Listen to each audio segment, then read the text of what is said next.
Welcome to the Science for Sport podcast, where we dive into stories and insights that drive peak performance. Join us as we uncover the secrets behind the science of success. Here's your host, Richard Graves. Hello and welcome to the Science for Sport podcast with me, Richard Graves. This week, my guest is a man nicknamed Lights Out. When he was drafted by the San Diego Chargers in 2005, Shawne Merriman was the youngest player ever to be taken in the draft. 3 times selected to the Pro Bowl, once named as a first-team All-Pro player in 2006. The same year, he led the NFL in sacks, recording 17 in just 12 games. In 2013, he made the decision to retire. He went into the world of television before venturing into the mixed martial arts combat arena, where he set up his own promotion, Lights Out Extreme Fighting. He's now looking to expand, utilize, and revolutionize the way technology is used in this area for other sports to perhaps use in the future.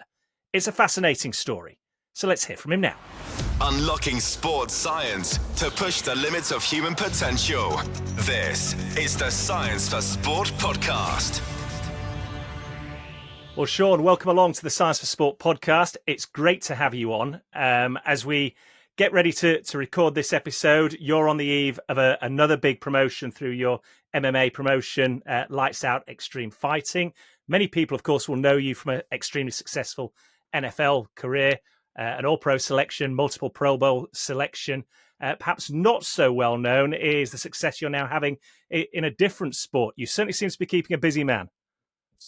Yeah, a little bit, man. You think when you retire that everything can slow down for you, but it definitely speeded up. So, but tell you the truth, man, I wouldn't rather be doing anything else in the world, man. This is it- not too often you get a chance to do what I did on the field and get a chance to build something like this, like what we are with Lights Out Extreme Fighting.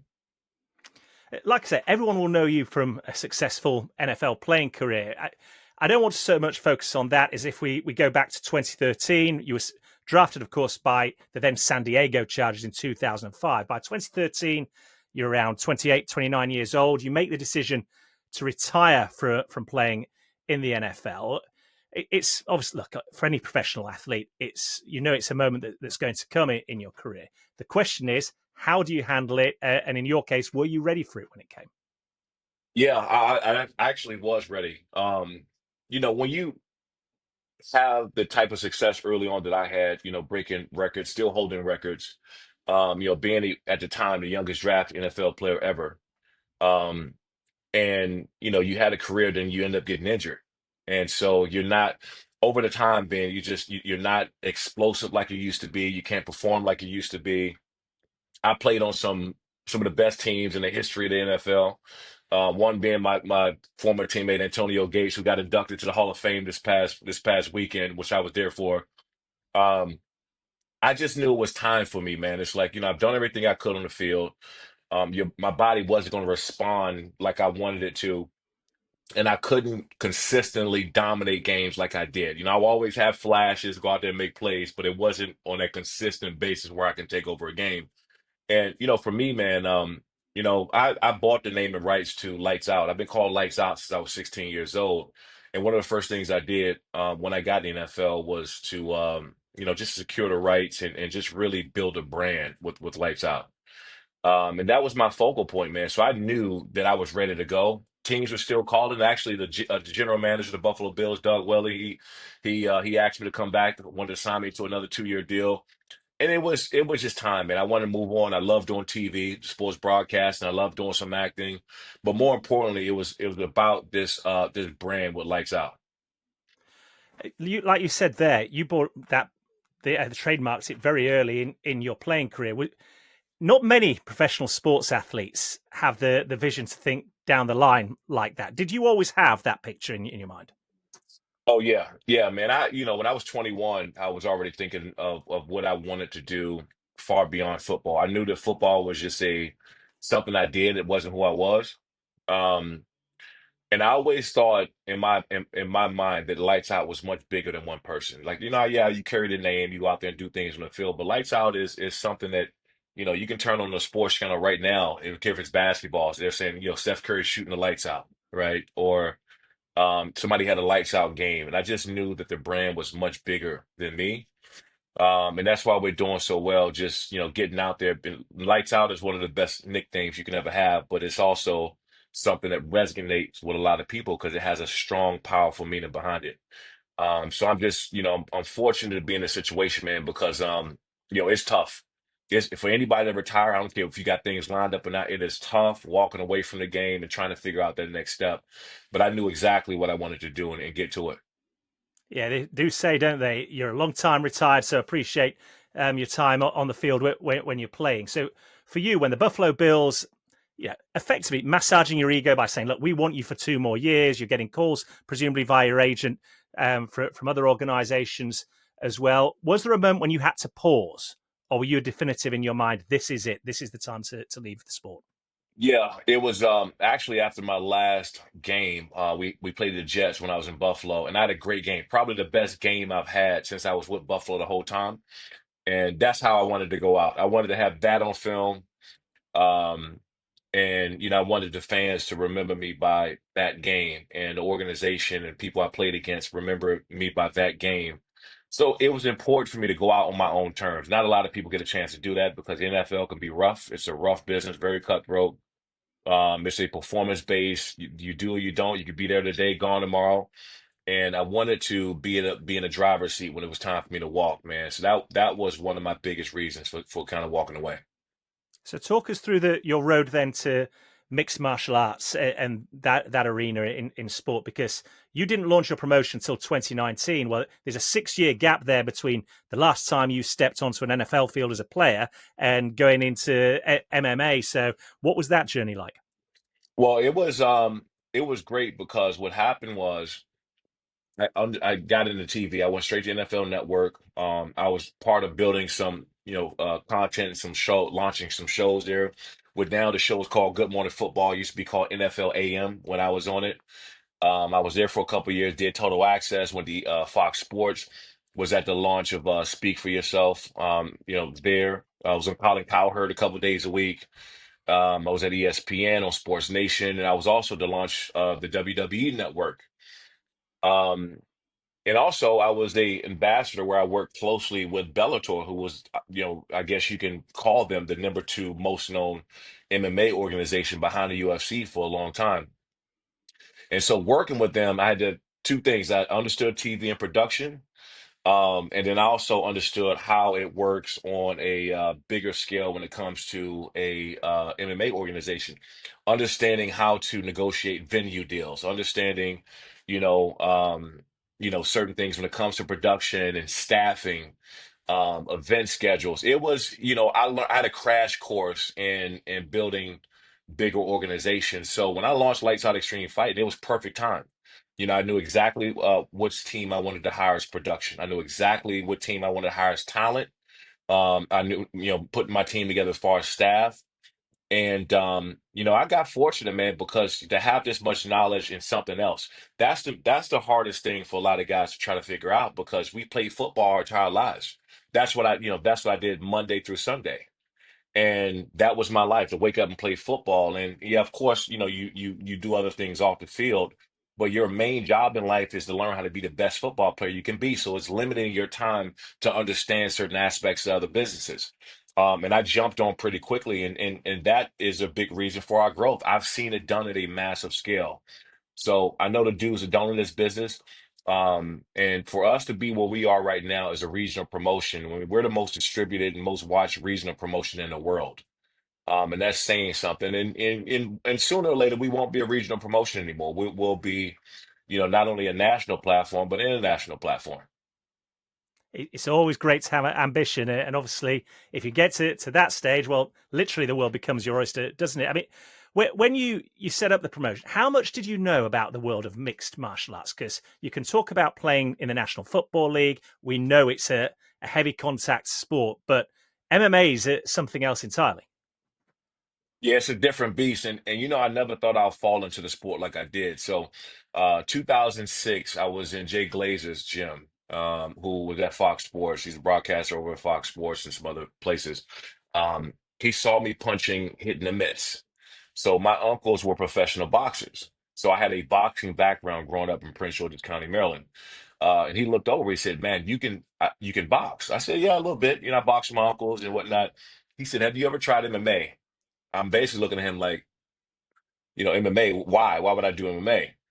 Well, he said it'll help your hand-eye coordination as a pass rusher, being able to be active and more violent, more use of hands, opening your hips, turning corners against those big tackles.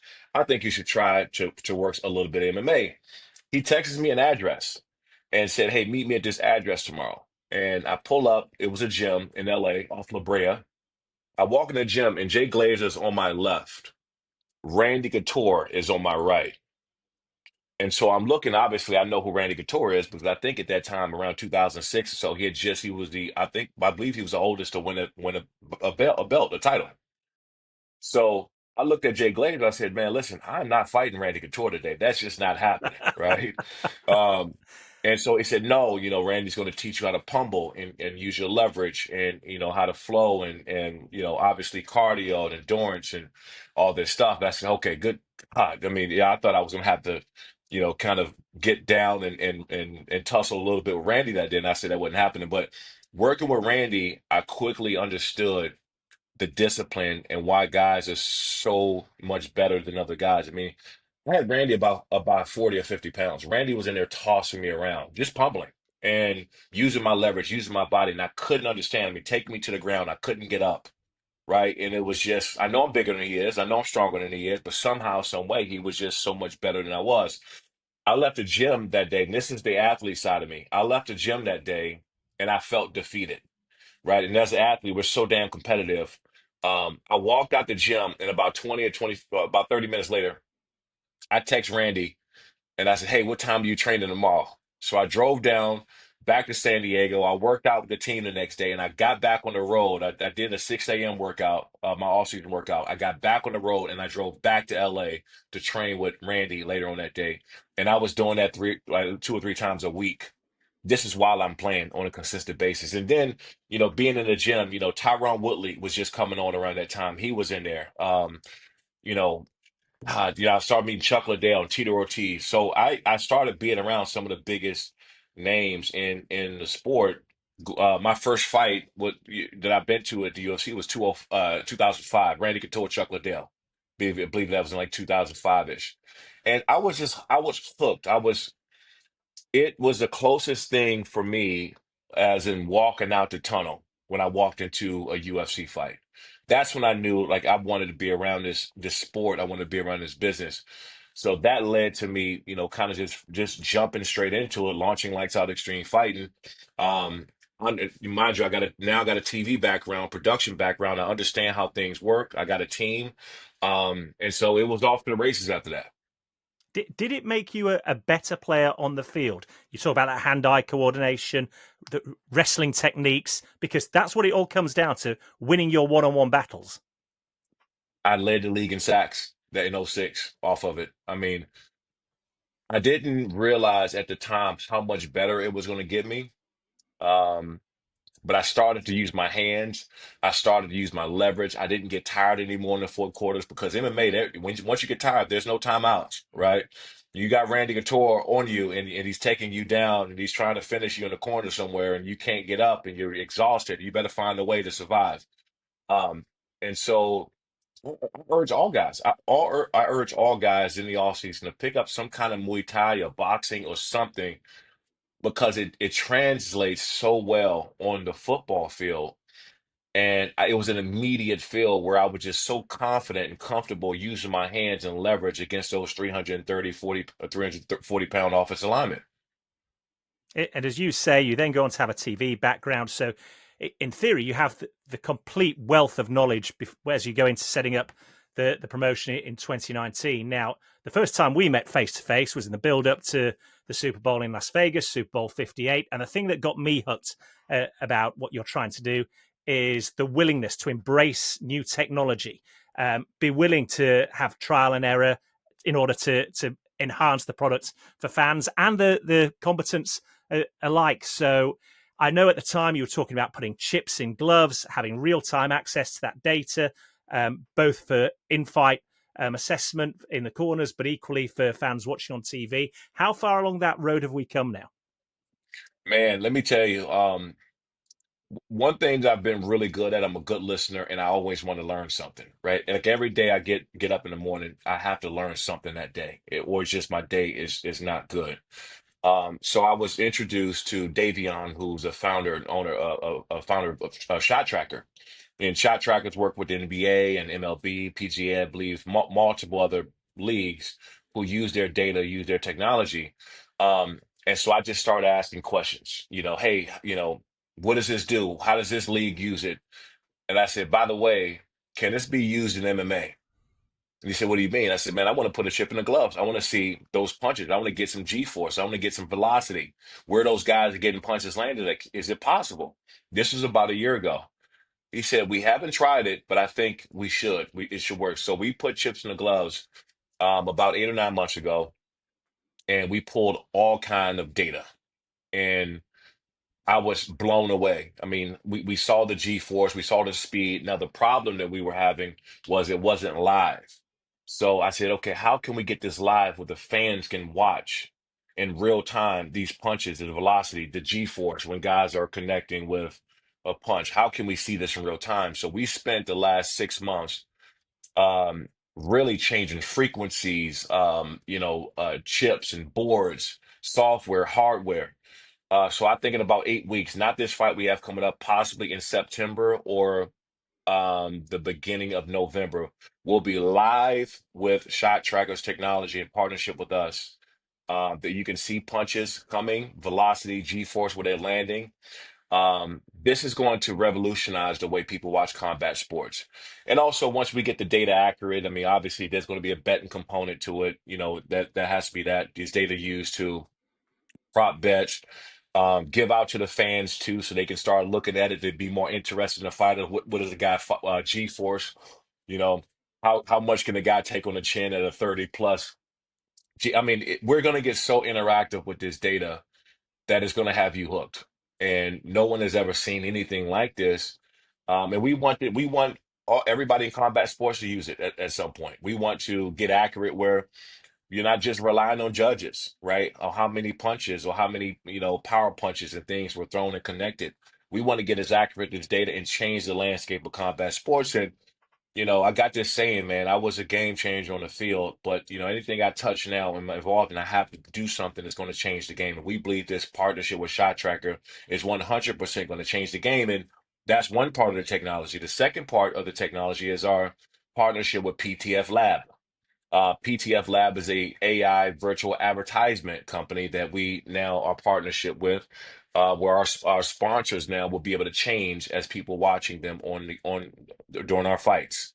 Again, this is going to be a game changer in advertisement and sponsorship. And believe it or not, and I've said this multiple times, I think I've seen Ariel talking about it the other day. Regional promotions, MMA promotions are struggling right now, and mainly because it's very hard to get sponsorships because the bigger companies aren't spending in this space.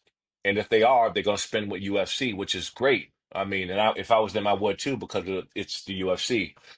But there's also other regional promotions like us that's getting plenty of viewership, plenty of eyeballs. And what I wanted to do is bring in PTF Lab where we can incrementally increase our revenue by having smaller companies with smaller spends that can um, buy like programmatic ads work, this programmatic sponsorship. You're buying time instead of buying the whole fight. We know that the Toyotas and the Coca-Colas and the Monster Energies, and we know that they're going to spend with the UFC, which they should. But there's so many companies out there that want to get on the mat or have some advertisement sponsorship with us, but they don't know how and they don't have the money. So we're opening this the sponsorship technology with PTF Lab up to all small businesses, where now you can come in for 25% of what you were going to spend with UFC or somewhere else. Again, this sponsorship is going to be seen differently in Asia, in South America, in a state, all the way down to the zip code, right? So if you got a water company that's just getting on the shelves in SoCal and you want people to see your water company in SoCal, they're going to be able to see it here, right? So again, and it's going to change. The sponsors change every fight. right? Every fight there'll be a new sponsor on the mat, and this has never been done. No one ever seen anything like this, especially in combat sports. But once we get this data, everything curated and accurate, we want other people to use it. And that's the whole point about the things that we're doing. We look at ourselves more as a incubator, a tech company, a media company that has great fights with great production. That's who we are. And we don't try to follow the trends. We're not trying to compete. We create. Hey, I'm really interested by this last point, just because you think of boxing and the amount of bouts that come down to a points decision and the controversy that goes with it. Down the years, you can think of countless high-profile contests that have caused much conjecture, shall we say. If this technology is successful, and you talk about being able to see how many punches are landed, to what extent, the G-force, etc., does this, in theory, have the potential to take away the need for judges and discretional decisions? What we do, I think the judges will always be included, but the data is going to be 10 times more accurate. Um, and we want to prove that this technology will do just that. Look, the refs are humans. Just like the NFL refs when they throw up and they miss a call, it's the same thing in MMA. I mean, in combat sports, they're human. They make mistakes. So this data will allow the refs to get very accurate and pinpointed. So if they do miss something, which they're human, we all got human eyeballs, we miss things. Um, this data will kind of step in and be able to for use, where people can get very, very detailed description of what happened in that fight.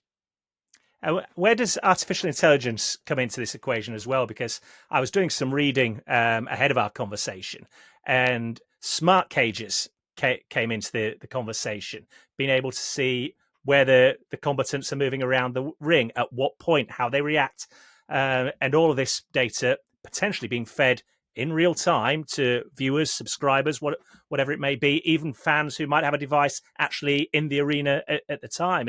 Is that something you're exploring as well, or is that still a little bit of way away? No, no, it's 100%. And I don't want to take shots at anybody, but you can put smart in front of things, and it has to have, yeah, it has to have a real use. It has to be real data, and it has to be exact data. We don't use things to make it sound good to sell to people. Um, and we believe that what we have with our partnership with Shot Tracker, because they've been around so long, they have proven technology that this works. So our technology, unlike a lot of people out there, will be very, very pinpoint, very, very exact. I know also in previous conversations you've talked about the potential of NFL athletes who perhaps might not get the breaks they need in their NFL career moving across to MMA, and you think they'll be successful. I know the likes of Derwin James and Khalil Mack from your former team, the Chargers, are two men that you've mentioned previously. What gives you such optimism that that's a transition that NFL players can make? I know the feeling. There is nothing like being cut. There's nothing like feeling that you had bad coaches or they didn't give you a real shot, and you're sitting out the league, and all you do is want to kick somebody's ass after. And so a lot of guys who I talk to who are on the fence saying, "Hey, I'm gonna get this football thing one more shot, one more time. If it doesn't work, I'm going to come punch somebody in the face." And so I'm talking to several guys right now who are, some of them even giving the UFL a shot, saying the NFL didn't work. Let me go see if I can get a shot at the UFL. And I say, look, get it all out of your system. So I never try to pull these guys who actually want to follow their dream of playing football. But sometimes that dream don't happen the way you want to. These guys are still very active. They're very strong. They're very athletic. They're very tough, and they can make a lot of money over here. And so that's when I talk to these, former athletes, say, listen, it's not all about just getting punched in the face. There's a real career in this thing if you learn the discipline and you take the time to get good. You get into a good fight camp, go to a good coach, go to a good gym, and let's see, let's see if you got a real opportunity to make some money in this sport. And we there, I said before, I truly, truly believe that the next great heavyweight is going to come from the SEC or the Big Ten. Some college football team that maybe play a couple years in the NFL, Don't get the shot that they believe they got and say, you know what? I want to turn this anger, this attention, this aggression, and I want to put it all in the cage. I think the next great heavyweight is going to come from the football field. The problem is that there's so much money and opportunity in football right now, and some of these guys are saying, I don't know what to do. So I get calls all the time saying, hey, I want to fight, but I don't know what to do. Right. So we help these guys streamline them, and we want to bring them all through lights out extreme fighting. And if they're good enough and they take it serious enough, they can go make a lot of money. And that if making a lot of money with the UFC is a deal, yeah, I told them I'll drive them to Dana myself. I'll pull up there to the I'll pull up there to the UFC office and drop them off myself if that's what they choose to do. But that's our goal, man. We love being a feeder to the UFC. We love to see guys have an opportunity to go fight on the big stage. We will be there one day, no question about that. But in the meantime, man, we love for these guys to get the biggest opportunity they possibly can. Yeah, and when you're talking about athletes coming out of collegiate systems, programs, you're talking about young men. And a couple of times I've heard you mention the word discipline there. Um, just what can a career in mixed martial arts do for a young man in terms of structure, discipline, education? It's everything. It's there's nothing like this sport when it comes to mixed martial arts. Nothing, because um the discipline you have to go through it and learn, right? There's so many different forms of discipline, but the discipline in life, you can't get in there and play around with these guys. They're in there to cause harm, right? It's not like, I say you can play basketball, you can play football, you can play baseball, you can't play fighting. That's one thing you can't do. Especially with these guys now, they're so I'm gonna tell you what's happening with MMA when I think where it's going. MMA is still fairly new when it comes to sports. It's really been around with about 30 years or so, right? Football, NFL, NBA have been around 60, 70 plus. And so what's happening now is that these athletes who were sitting in between their fights, eating bad, not working out, they would only train for the fights. The money and opportunity is getting so great in this sport of MMA that now they're taking it serious. These guys aren't, BSing around during the off season, just getting in shape for the fight. They're doing the off season now. They got trainers. If they're not training, they're coaching other guys.